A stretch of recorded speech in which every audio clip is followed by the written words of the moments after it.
Here's more wrestling news for December 20th, 2022.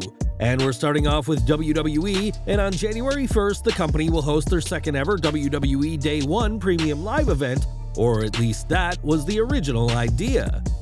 Instead, 2023's first PLE of the year will be the Royal Rumble, as Day 1 has been cancelled despite the show being heavily advertised and an appearance by Brock Lesnar being teased. So why was Day 1 2023 cancelled? Well, it all boils down to WWE's streaming partner, Peacock. According to reports, the broadcasters had a Sunday Night Football game scheduled on the same day of the event, which will be broadcast by NBC, and Peacock didn't want fans tuning away from football to watch WWE.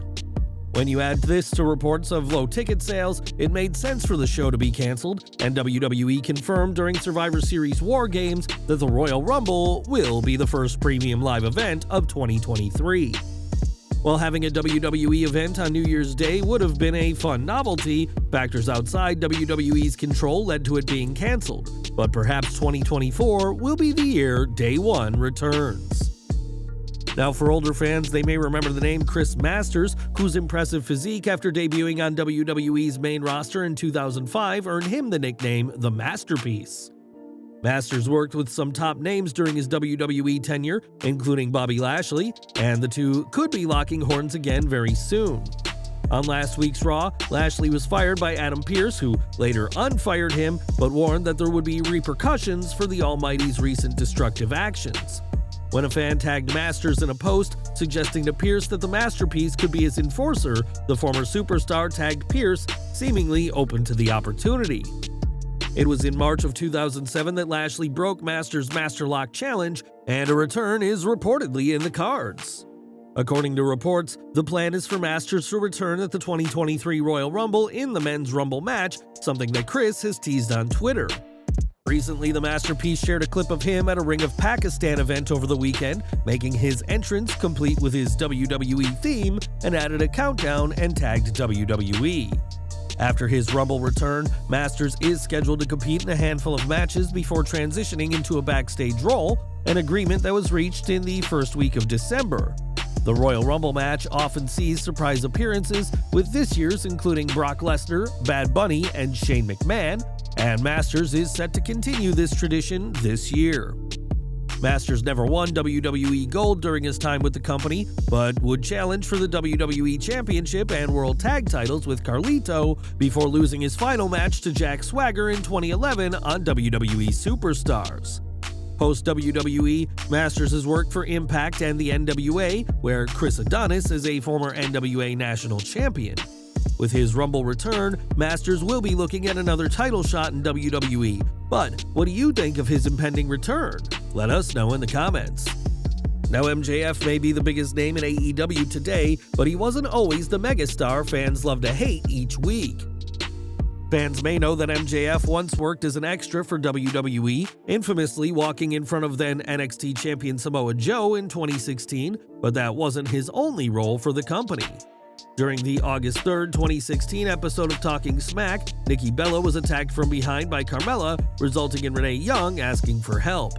Mere seconds later, a WWE security officer appeared and grabbed Carmella, which turned out to be none other than the future AEW World Champion.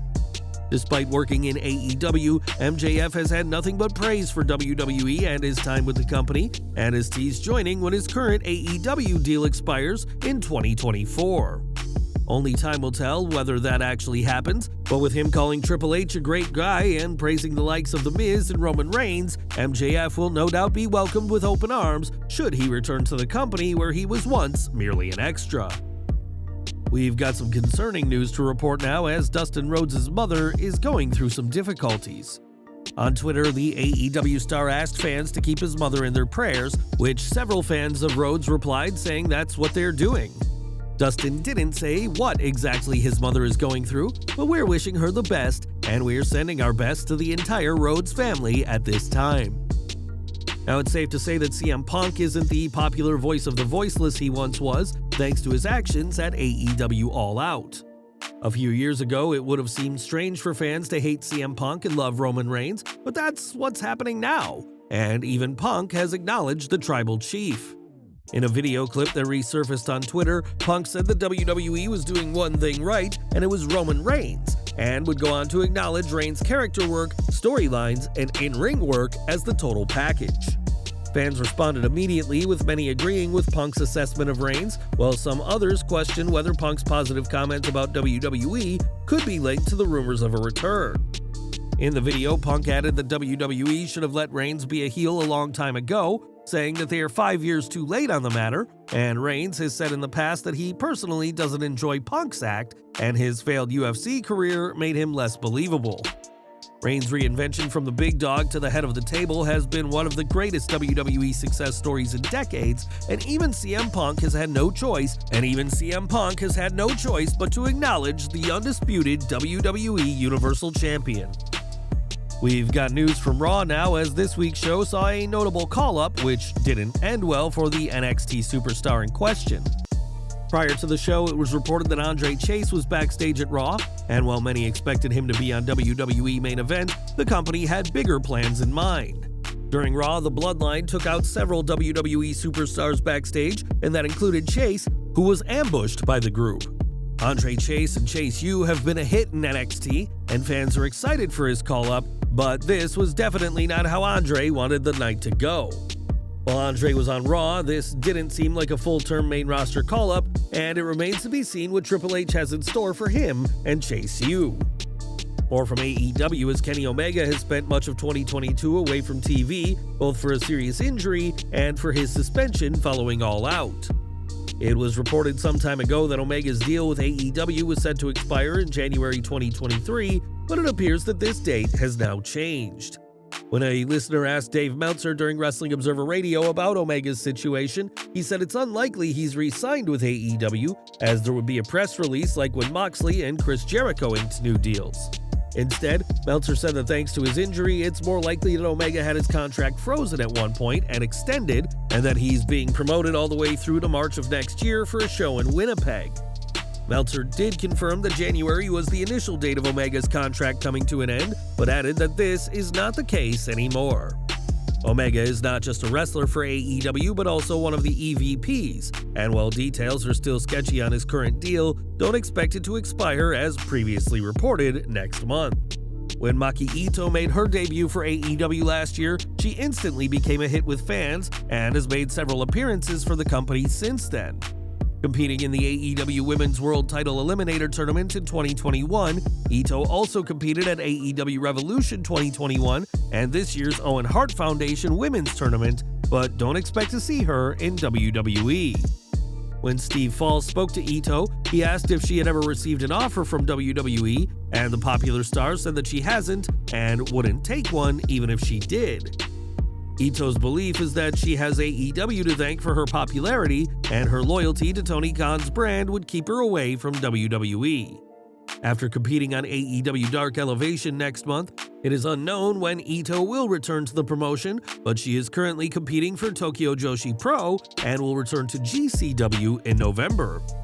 WWE is home to some of the best women's wrestlers in the world, and the company is always on the hunt for new talent, but Maki Itoh isn't interested in an offer. In 2020, Jack Gallagher was released from his WWE contract after allegations of misconduct, and it's been a while since fans saw him in a wrestling ring. This week, Gallagher returned to the world of MMA, competing for Full Contact Contender at their recent FCC 32 event, but it was a bad night for the former superstar. Working under his real name, Jack Claffey, Gallagher was knocked out in seconds into his first-round match against Marlon Jones, and on Instagram said he was disappointed with the result.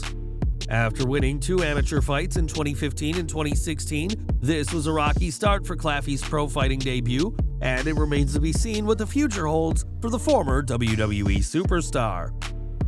More from Raw now, as next week's episode will take place on December 26th and will mark the first Raw after Christmas. At one point, it was reported that a live episode would take place at the Nationwide Arena in Columbus, Ohio, but that isn't the plan anymore. According to reports, WWE's current plan is for next week's Raw to be a pre-taped episode of The Red Brand, which will serve as a compilation of the best moments of 2022. As for the superstars, they'll still be in Columbus, but for a non-televised event, while the SmackDown superstars will be hosting the annual Boxing Day event in Madison Square Garden. The holidays are a hectic time for all of us, and that's especially true for the superstars and crew of WWE, and we hope they get to spend at least some time with their loved ones this week. And we're ending with Sasha Banks, who will make her debut for New Japan on January 4th, appearing at the hotly anticipated Wrestle Kingdom 17 event. This will be Banks' first appearance at any wrestling event since her walkout of Raw in May, and the boss is giving herself plenty of time overseas. On Twitter, Sawa reported that Banks will be in Japan from the middle of this week and encouraged Japanese brands to contact them about potential collaborations. Banks has reportedly reached an agreement for a handful of matches in 2023 for New Japan, which will give her plenty of time to fulfill other projects outside of wrestling. A reported feud between herself and IWGP Women's Champion Kairi is also said to be in the works, but that will only happen after Kairi's title defense at Wrestle Kingdom against Tam Nakano. It was believed in August that Banks had agreed to return to WWE, but that clearly wasn't the case, and now the boss will be in Japan for the next few weeks, preparing for her impending New Japan debut. That's our news for today, guys. Please watch our previous video, 15 WWE wrestlers who passed away in 2022.